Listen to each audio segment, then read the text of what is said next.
Recently, I decided to go back and see what Yahtzee's been doing. You know, the zero punctuation guy. The only reason The Escapist became a relevant platform due to their signing him on exclusively. I remember watching ZP religiously for the first couple of years, but I eventually just fell out of it. I didn't really turn on him or anything, I never stopped liking his stuff. I just one day forgot to go check out the new update, and that was that. But considering how absolutely cucked the games media is right now, and The Escapist specifically, with the whole bringing back Movie Bob thing, and the apologizing to Zoe Quinn for actually talking about ethics in journalism thing, I predicted that Yahtzee would have cucked out like the rest of them, that the establishment would have worn his fine edge into a dull, pathetic, blunted caricature of what he once was. Thankfully, I was pleasantly surprised. He still had all of the acid and wit that I remembered from the early days. He even made a joke at the expense of the Ghostbusters reboot and Hollywood's recent trend of blaming fans when their shitty movies failed to make any money. I was actually a little overjoyed, and I spent the rest of the afternoon binge-watching ZP while eating chocolate-covered almonds and beef jerky. It seems like as my viewing habits regressed to an earlier state,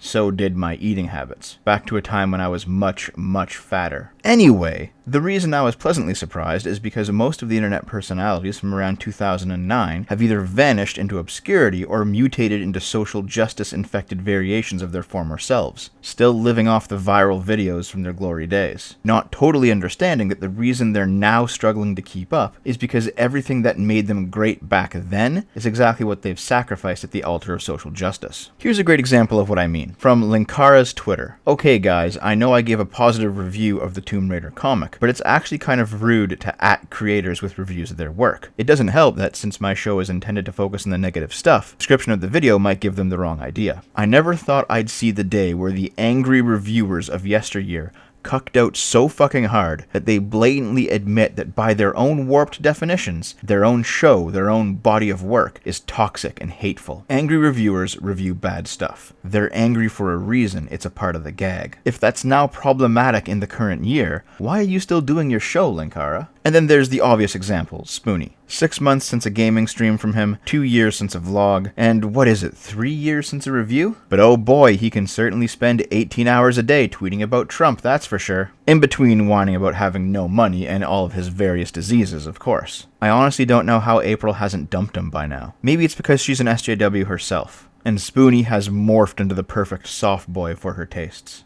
This one's actually really sad for me, guys. I made a vlog a couple of years ago where I describe how Spoony was the inspiration for us to start our channel and stuff, and I once considered him the absolute best YouTuber out there.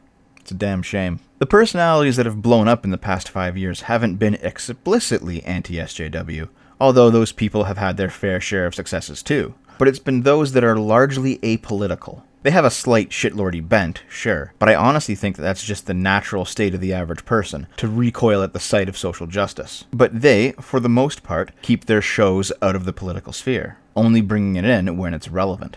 AVGN's channel is still going strong after like 13 years of operation, because regardless of politics, he sticks to what he knows. Nerd videos are largely apolitical, sure, but when it came time to speak out about the 2016 Ghostbusters reboot, he did so as fairly as he could. It didn't stop the SJWs from throwing temper tantrums over it, sure, but he wasn't hyperbolic on the topic. Aside from JonTron's dumpster fire debate with Destiny, he's stuck to what he knows too, and his videos have never been better. These guys are cut from the same cloth as Spoony and Linkara. They come from the same era, and yet they're wildly more successful. Not because they're anti-SJW, but because they ignore SJWs entirely. And there does seem to be a serious correlation between people that aren't SJWs and the amount and quality of work they produce. This is pretty obvious to me. Liberals talk about rights while conservatives talk about responsibilities, and the proper balance of those two forces is in the middle. If things are too right-leaning, then it's all responsibility and no rights, a fascist state. If things are too left-leaning, then it's all rights and no responsibility. And society naturally breaks down because there are more people owed more things through the virtue of their rights than there are people responsible to go out into the world and actually procure those things that are owed.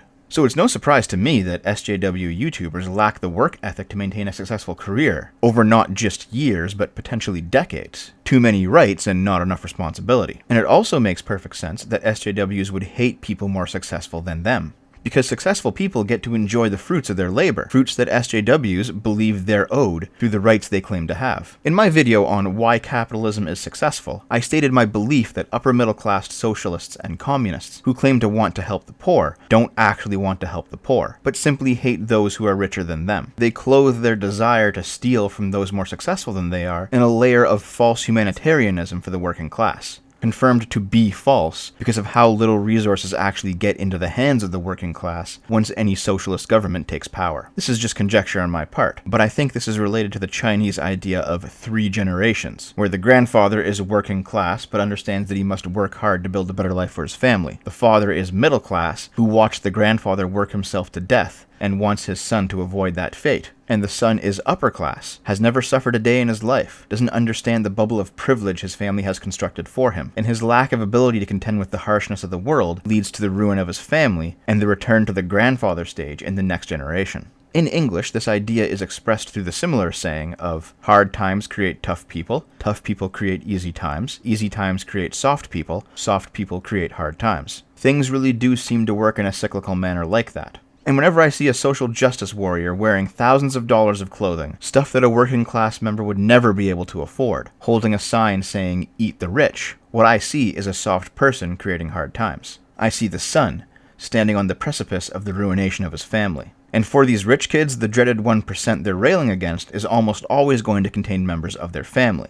And from my point of view, it seems like these people are so entitled, so ridiculously, monstrously egotistical, that they're dragging their family conflicts out into the political sphere, agitating for the radical restructuring and ultimate downfall of Western civilization because they can't get along with their fucking dads. This view has been making itself known recently with an extreme hatred of people with $1 billion, regardless of any other attributes of the person. They could be any race or gender. They could be hardworking to the point that they legitimately earned that billion. Doesn't matter. If they've got 10 digits in the old bank account, they deserve to be hated. Anyone who has $1 billion either exploited a monopoly that should have been broken up, got inside information unavailable to other investors, bribed some politicians, or inherited the money from their parents who did one of the above. These people don't understand how fucking hard CEOs actually work. A college kid's perception of a CEO is a fat cat sitting in an office smoking a cigar, watching the money roll in. But that's not a person, that's the monopoly man. A CEO is a CEO because they've worked for 80 hours a week for 50 years with no breaks. A CEO is a CEO because they get up and work at 3 a.m. when their overseas client calls them demanding a fix to a problem that's about to cost the company $100 million. And if the CEO doesn't fix it right now, there are many younger, hungrier competitors that are willing to snap that contract up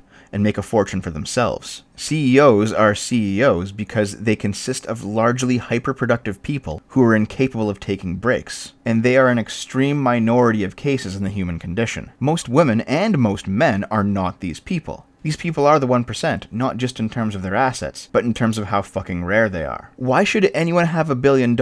Why should anyone be proud to brandish their billions when there is so much suffering in the world? Because the billionaire likely earned it by working harder than every single employee at the New York Times by a factor of 10. And if you're going to remove the extreme rewards from extreme work, then who's going to do the work? That's what happens in a socialist country. The productive class gets wiped out because there's no longer any reason to be productive, and the economy grinds to a halt. I know this will sound terrible to SJWs, but it makes sense that old rich people are old and rich. If you have any sense, money is something you'll attempt to accumulate across your life. You trade in your youthful potential for your wealthy old age, but you're still going to be old. Would you willingly make that trade with the snap of your fingers and miss out on 50 years of your life? The only reason you're not rich yet is because you haven't put in enough hours on this planet to be rich, you spoiled brats. This analysis works not just on sub counts or dollars in the bank, but in sports, in video games, in grades at school, in any domain in which there is a relatively objective measurement of success.